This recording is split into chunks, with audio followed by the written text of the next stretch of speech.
오늘은 사랑이라는 제목으로 함께 말씀을 나누도록 하겠습니다.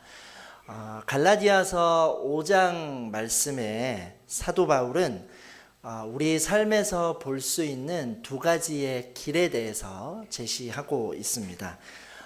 하나는 육체의 일이고 하나는 성령의 열매인데, 그리스도인들은 이 중에서 어떠한 삶을 살아야 할 것인가에 대해서 우리에게 알려주고 있지요.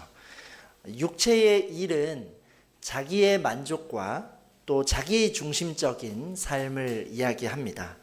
음행과 더러움, 우상숭배와 다툼과 시기와 질투와 분노와 이기심과 같은 것들이 육체의 일에 해당된다라고 사도 바울이 이야기합니다. 그러나 성령의 열매는 이와 달라서 하나님의 모습과 하나님의 뜻으로 살아가는 변화된 삶을 성령의 열매라고 이야기합니다. 사랑과 기쁨과 화평과 오래 참음과 친절과 선함과 신실함과 온유와 절제가 이에 해당되는 것이지요. 그래서 이 육신의 일은 나 자신과 모든 관계를 무너지게 하지만, 성령의 열매는 하나님 안에서의 기쁨과 생명으로 우리를 회복하게 하는 그 삶으로 이끌어 간다라는 것을 갈라디아서 5장 말씀에서 사도 바울이 이야기하지요. 그래서 이번 한 달 저희들은 성령의 열매를 맺는 삶에 대해서 함께 살펴보고자 합니다. 오늘은 이 첫 시간으로 사랑에 대한 이야기를 저희들이 함께 나누고자 합니다. 특별히 이 사랑은 너무나 중요하고 또 가장 핵심적인 내용이 되어서 이 9가지 열매를 이렇게 바울이 열거했다고 해서 이 사랑이라는 것이 단순히 첫 번째 언급된 동등한 항목이 아니라 사실은 전체 이 열매의 본질적인 기초가 되고 또 뿌리가 되는 것을 저희들이 볼 수 있습니다. 고린도전서 13장 3절 말씀에 이런 내용이 담겨져 있는데요. 함께 한번 읽어보도록 하겠습니다. 시작. 내가 만일 내가 가진 남을 돕고 또 내 몸을 불사르게 내줄지라도 내게 사랑이 없으면 나는 아무 소용이 없습니다. 아멘. 그래서 우리 삶의 이 모든 열매의 시작이 어디에 있느냐? 바로 이 사랑 안에서 흘러나오고 있다라는 것을 저희들이 기억해야 합니다. 오늘 이 사랑에 대해서 우리가 기억해야 될 세 가지의 사실로 저희들이 함께 살펴볼 수 있기를 원합니다.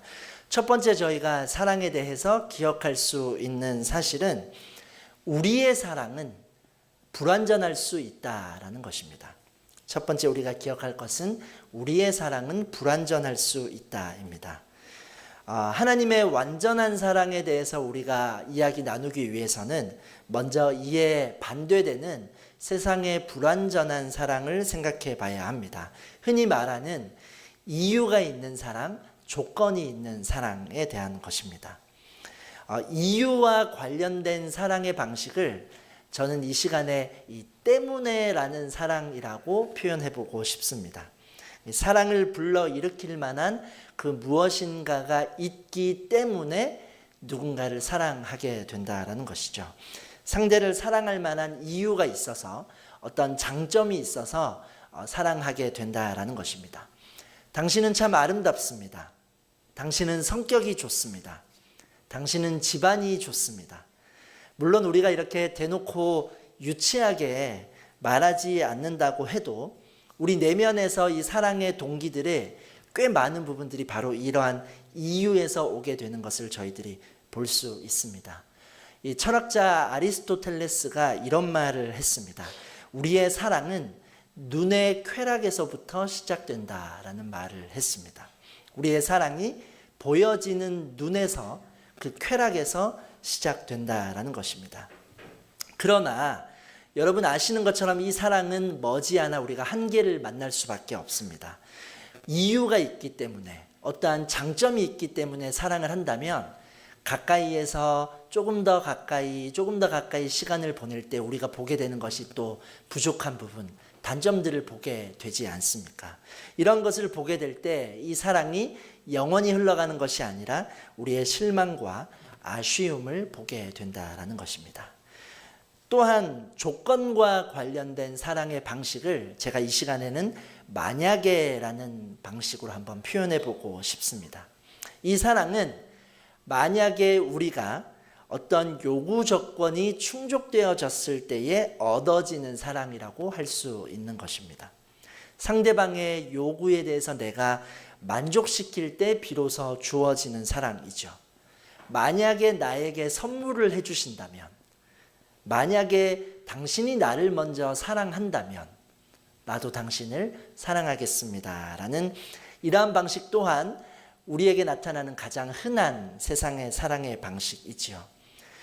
이러한 조건적인 사랑이자 누군가에 대한 대가로 우리가 사랑하는 이 사랑은 사실 아주 이기적이고 자기중심적일 수밖에 없습니다. 그리고 이 사랑은 얼마 가지 못해서 미움과 슬픔으로 바뀌게 됩니다. 왜냐하면 우리가 이 조건적인 사랑을 얻기 위해서는 누군가의 그 조건을 만족시켜야 하는데 우리가 평생의 삶을 이 만족을 계속 채워줄 수가 없기 때문인 것이죠. 그래서 이 사랑 역시 머지않아 바닥을 드러낼 수밖에 없습니다. 이러한 세상의 사랑을 바탕으로 했을 때 우리의 내면을 돌아보면 우리의 내면에는 두 가지의 마음이 함께 늘 존재하는데 나의 모습 가운데 내가 사람들에게 다른 이들에게 보여주고 싶은 나의 모습이 있는가 하면 또 한편에는 나 자신만 알고 싶어하는 나의 모습이 있습니다. 나를 사랑하는 사람이 나의 부족한 모습을 보고 실망하고 떠나가게 될까봐 숨기고 경계하는 나의 모습이 누구나 있게 된다라는 것입니다. 그리고 만약에 나보다 더 뛰어나고 나보다 더 사랑받을 만한 존재가 나타난다면 그 사랑을 잃어버리게 될까봐 또한 두려워하는 것이 우리 깊숙한 마음속에 있는 내면의 모습이지요. 그래서 이러한 관점에서 보면 이 어린아이들이 항상 보면 자기의 동생들을 못마땅해 하는 모습을 저희들이 보게 되는데 그래서 이렇게 보이지 않는 곳에서 꼬집기도 하고 또 이렇게 괴롭히는 모습들을 보게 되는데 이것이 바로 우리 내면에 있는 나보다 더 사랑받는 존재가 나타났을 때의 불편하고 어려운 마음들이 누구에게나 있다라는 것입니다. 저희 집에 저희 자녀들이 아주 어렸을 때에도 이러한 일이 있더라고요. 저희 막내, 이제 셋째 막내가 태어나고 얼마 되지 않았을 때의 일인데 아직 이제 기어다니지도 못하고 뭐 움직이지를 못하니까 막내가 그저 그냥 누워 있기만 할 때의 일입니다. 온 가족의 이제 저희 온 가족의 관심사가 이 막내에게 있다 보니 이제 이 막내에게 모든 사랑이 향할 수밖에 없었던 그런 때가 있었습니다. 근데 이때 첫째 자녀의 나이가 2살이었습니다. 2살이면 아직 아주 어릴 때잖아요. 그런데 이제 가족들이 모두 거실에 있는데 첫째 2살 이 첫째가 막내가 있던 방에 혼자 들어가더라고요. 들어가서는 이제 방이 잠시 조용하길래 제가 이게 조용할 때는 좀 항상 조심해야 되거든요. 그래서 그 방의 뒤에 가만히 가서 이렇게 그 방의 상황을 이렇게 살펴봤습니다. 이 첫째 2살 첫째가 막내 아기를 이렇게 빤히 쳐다보더니 이마를 이렇게 콕 찝는 거예요.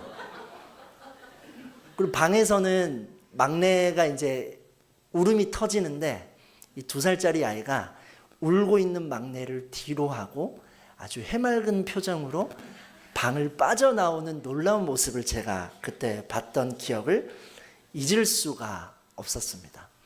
그 자신이 받고 있던 그 사랑을 누군가에게 빼앗기고 또 누군가가 그 사랑을 차지하고 있는 것 같은 그 염려가 이 아주 어린 친구에게도 있는 것을 보면서 우리가 경험하는 이 모든 사랑들은 아주 제한적이고 한계가 있을 수밖에 없구나라는 것을 볼 수 있었던 것이죠.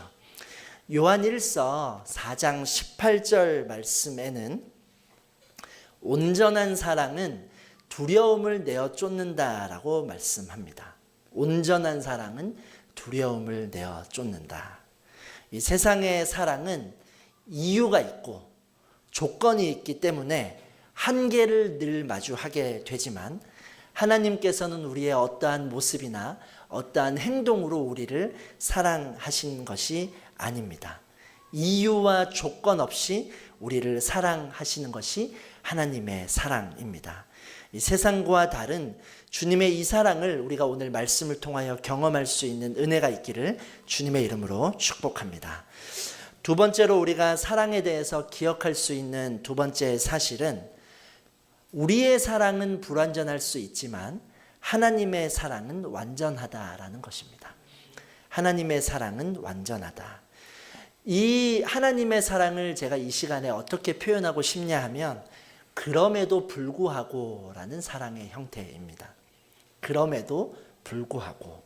이 사랑은 이유와 조건이 있지 않고 우리의 됨됨이가 부족해도 우리가 매력이 없어도 우리가 잘못이 있어도 하나님께서는 우리를 사랑하신다라는 사실입니다. 이것이 바로 그럼에도 불구하고의 사랑입니다. 예수 그리스도 안에서 우리가 이 사랑을 누릴 수 있다라는 것이 바로 성경이 말하는 핵심적인 메시지인데, 인류는 이 완전한 사랑에 대해서 아주 오랜 시간 동안 고민하고 찾아다니지만 적절한 답을 찾지 못합니다. 그러나 하나님께서는 독생자이신 하나밖에 없는 유일한 아들이신 예수 그리스도를 통해서 우리에게 누구나도 만족하고도 남을 수 있는 그런 넘치는 사랑을 우리에게 허락하여 주셨다라는 것입니다. 우리가 아까 읽었던 요한일서 4장 9절 말씀을 함께 읽도록 하겠습니다. 시작. 하나님의 사랑이 우리에게 이렇게 나타났습니다. 곧 하나님께서 자기 독생자를 우리에게 보내주셔서 그분으로 말미암아 우리가 생명을 얻게 하신 것입니다. 아멘. 이 하나님의 사랑을 요한복음 3장 16절 말씀에서도 동일하게 언급합니다. 함께 한번 읽어보도록 하겠습니다. 시작. 하나님께서 세상을 이처럼 사랑하셔서 독생자를 주셨으니 이는 그를 믿는 사람마다 멸망하지 않고 영생을 얻게 하려는 것이다. 아멘. 하나님께서 예수 그리스도를 통해 우리에게 부어주시고 보여주신 사랑은 세상이 말하는 뭐뭐 때문에 만약에 라는 방식의 불완전한 사랑이 아닙니다. 아무런 조건이 없다는 것입니다. 오히려 우리의 죄가 있음에도 불구하고 변함없이 이 사랑을 우리에게 나타내신다라는 것이죠. 로마서 5장 말씀에 예수님께서 이 사랑을 우리에게 어떻게 보여주셨는가, 언제 보여주셨는가, 우리가 아직 죄인일 때에 예수님께서 그 사랑을 우리에게 확증시켜 주셨다라는 것입니다. 우리가 세상의 논리대로라면 오히려 벌을 받아야 하는 그 상황임에도 불구하고 하나님께서는 오히려 정반대로 우리에게 베푸신 은혜와 자비, 이 구원이 바로 하나님의 보여주신 놀라운 사랑의 모습이라는 것입니다. 우리가 아는 것처럼 우리는 죄로 인해 누더기 인형과 같은 모습이 되었죠.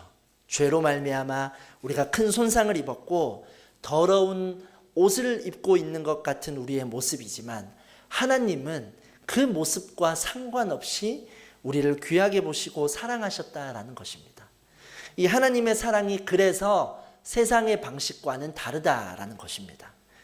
어떤 것들은 가치가 있기 때문에 사랑을 받지만 어떤 것들은 사랑을 받고 있기 때문에 가치가 있는 것들이 있거든요. 하나님의 사랑이 이렇게 우리를 사랑을 받고 있기 때문에 우리를 존귀한 존재로 귀하게 여겨주신다는 것을 보여주시죠.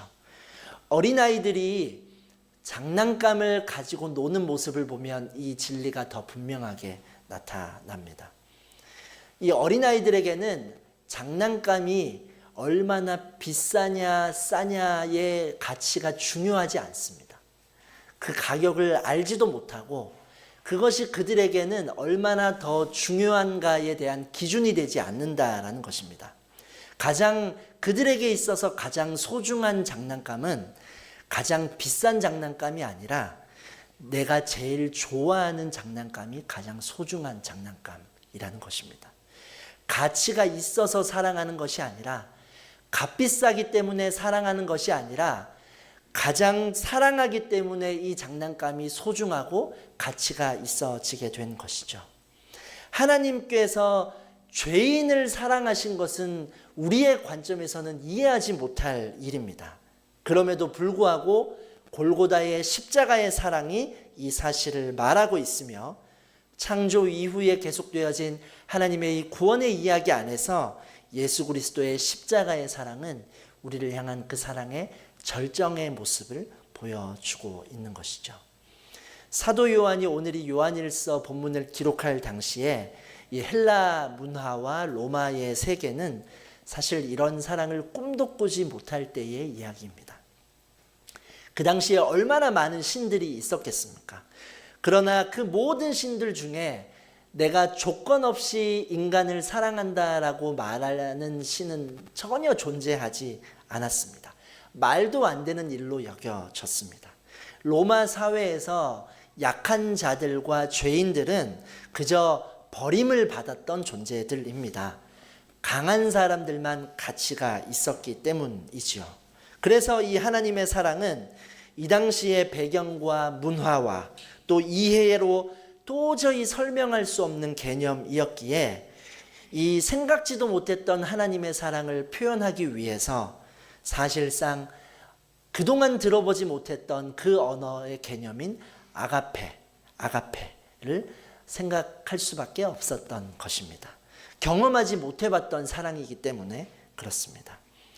그런데 놀랍게도 이 사랑이 거저 주어지는, 우리의 자격과 조건과는 상관없이 주어지는 사랑인데, 그런데 아이러니하게도 이 사랑이요, 그래서 우리가 선뜻 받아들이기가 어렵습니다.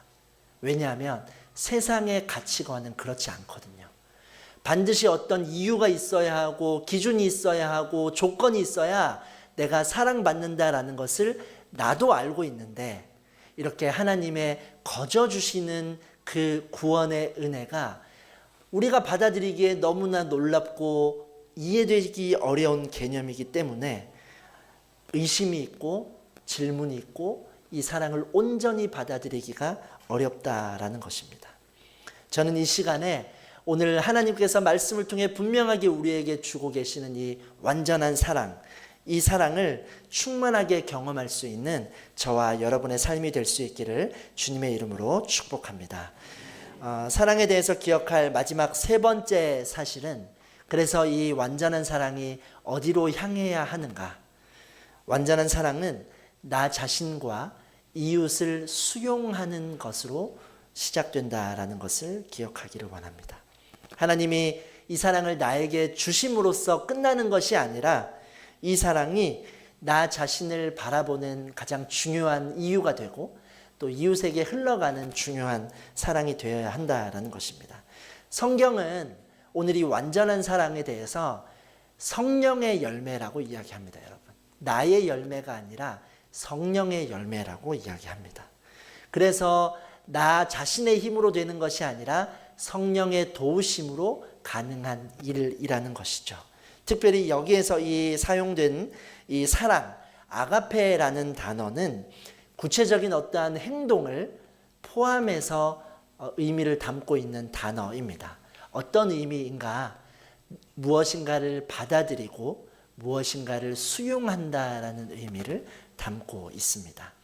모든 것을 용납하고 수용하고 받아들일 때 이 완전한 사랑을 우리가 흘려보낼 수 있다라는 것을 의미하죠. 특별히 성령 안에서 우리가 이 완전한 사랑을 흘려보낼 수 있는 두 대상, 바로 나 자신입니다. 첫 번째는 나 자신을 사랑할 수 없는 사람은 다른 사람을 온전히 받아들일 수 없다라고 이야기합니다. 자기를 수용할 수 있을 때에 다른 사람도 진심으로 사랑할 수 있다라고 이야기하는 것입니다. 그런데 이것이 참 쉽지가 않죠. 나 자신을 다른 사람과 비교하는 마음이 우리가 늘 가지고 있기 때문에 끊임없이 나 자신을 다른 사람과 비교하고 경쟁하며 살아가기 때문에 내가 가진 것에 대해서 만족하고 감사하기보다는 나의 부족한 점과 나의 단점을 먼저 바라보며 열등감에 빠지고 우울한 마음에 우리가 늘 머물러 있으려고 하는 것이 우리의 상황이기 때문에 나 자신을 있는 그대로 인정하며 받아들이기가 어렵다라는 사실입니다. 제가 그 중고등학교 때는 키가 정말 작았습니다. 제가 그 당시에는 키 순서대로 번호를 이렇게 매겼는데 제일 작은 친구가 1번부터 시작하잖아요. 제가 중고등학교 때 늘 저의 번호는 한 자릿수였습니다. 뭐 3번, 4번 뭐 이렇게 키가 크지 않았습니다. 또 고등학생이 되니까 얼굴에 이제 여드름도 나고 뭐가 이제 많이 나는 거예요. 그래서 거울을 보면 짜증이 막 밀려올 때가 있었습니다. 거울을 한번 보고 TV에 나오는 연예인들을 보면 저의 마음 가운데 늘 감사가 있기가 참 어려웠던 그런 시기였습니다. 그런데 저희 어머니께서 저에게 늘 하셨던 얘기는 우리 아들이 제일 멋지다라는 거예요. 근데 제가 그 말도 저는 별로인 거예요. 왜냐하면 그 말을 받아들이기에는 저의 모습을 보는데 제가 제 자신이 사랑스러워 보이지 않았기 때문입니다. 그냥 부모와 자녀의 관계로 내가 듣기 좋으라고 저에게 해주시는 말로 여겨졌습니다. 그런데 제가 지나 보니까 제가 부모가 되어 보니까 그 말의 의미를 알겠더라고요. 저는 지금 부모 입장에서 그 말은 진심이고 부모의 마음으로 볼 때 자녀들 중에 그 누구도 예쁘지 않은 자녀는 없더라고요. 저의 집에 있는 세 아들이 사실 세상에 있는 아주 예쁜 많은 사람들보다 뭐 더 멋지고 그런가 뭐 그러지 않을 수도 있지요. 하지만 제가 볼 때는 부모의 관점으로 볼 때는 너무나 귀하고 사랑스러운 것이 우리의 마음이라는 것입니다. 하나님께서 우리를 존귀하게 여기시고 하나님의 시선으로 우리를 사랑으로 바라보시는데 우리가 워낙 이 세상의 가치관으로 나를 바라보다 보니 이 사랑을 온전히 받아들이기가 쉽지 않다라는 것을 볼 수 있는 것이죠. 내가 다른 사람들보다 귀하기 때문이 아니라 오늘 우리가 앞서 말씀을 통해 살펴본 것처럼 하나님은 조건과 이유와 상관없이 우리를 창조하시고 하나님의 형상의 모습대로 지음받은 우리들을 가장 귀한 모습으로 사랑하고 바라보고 계신다라는 것입니다. 우리가 이 사랑을 기억할 때 나 자신을 수용하고 또 온전하게 바라볼 수 있는 것이죠. 또한 우리가 이 사랑으로 바라봐야 될 대상은 우리와 함께하는 우리 주변의 다른 이웃들입니다. 이것이 나를 바라보는 것보다 사실 더 어렵습니다. 나와 다른 사람들을 우리가 하나님의 마음으로 바라보는 것이 참 힘든 일입니다. 나보다 뛰어난 사람을 바라볼 때 여러분 정말 진실된 마음으로 기뻐하고 축복할 수 있는 경험들이 많이 있으신지요? 시기하고 질투하는 마음들이 우리에게는 늘 자리 잡고 있는 것을 보게 되죠. 이렇게 나보다 뛰어난 사람을 바라볼 때 우리에게 참 사랑이 존재하는 것이 어렵다는 것을 보게 되는데 더 놀라운 것은 그렇다고 해서 나보다 부족한 사람을 바라보았을 때 사랑할 수 있느냐? 그렇지도 않더라는 겁니다. 저 사람은 왜 저래? 저 사람은 왜 나와 달라? 이러나 저러나 불평하게 되는 것이 우리의 마음이라는 것이죠. 이것이 무슨 말인가? 어느새 우리가 다른 사람들을 사랑의 대상으로 바라보는 것이 아니라 판단의 대상으로 바라보고 있다라는 것입니다. 이 시대가 우리로 하여금 그렇게 하도록 부추기고 있으며 우리의 마음에 있는 연약하고 어두운 마음이 우리를 그렇게 인도하기 때문입니다. 그러나 하나님의 사랑은 그렇지 않다라는 것이죠. 예수님이 그걸 보여주셨습니다. 예수님과 함께했던 제자들이 얼마나 부족한 부분들이 많았습니까? 그러나 3년이 지났던 그 시절에도 제자들의 믿음이 크게 달라지지 않았습니다. 그러나 예수님은 그들을 판단하거나 정죄하지 않으시고 그들과 함께 하셨고 그들을 품어주셨지요. 또 예수님이 늘 함께 하셨던 이들이 어떤 사람들이었습니까?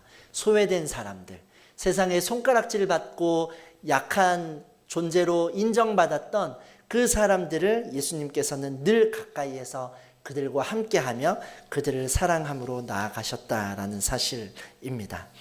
이처럼 예수님의 사랑은 자신을 희생하고 헌신하는 사랑이었습니다. 우리가 이 사랑을 온전히 나 자신을 바라보며 또 다른 이들을 흘려보낼 수 있는 사랑으로 우리가 살아가야 하는데, 그것이 우리의 힘으로 가능한 것이 아니라 오늘 성령의 열매라고, 성령 안에서 살아갈 때 이 일이 가능하다라는 것을 이야기하고 있는 것입니다.